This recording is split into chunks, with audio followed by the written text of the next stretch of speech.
Let's make a mini American football. The ball's color is dark brown, so I added a bit of black to my brown clay.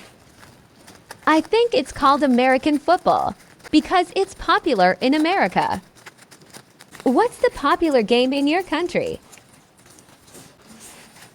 Let's shape it now. I will shape it into an oval shape. Now I will put lines on the sides to resemble sewing lines using this notch tool.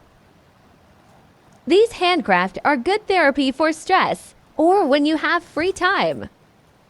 You can also use these mini toys to decorate your keychain or pens, or give it as mini gifts or memories.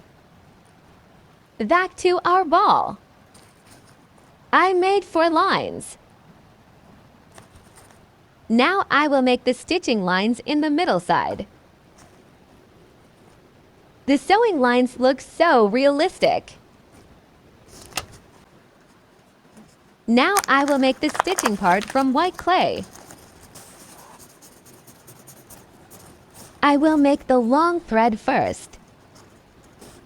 Make it as thin as you can. I will fix it more now. Fixing. Now for the small threads. Better for it to be thinner than the long thread. I will put as many threads as I can, but keep good space between them. My football is ready now. It looks cute. Go ball!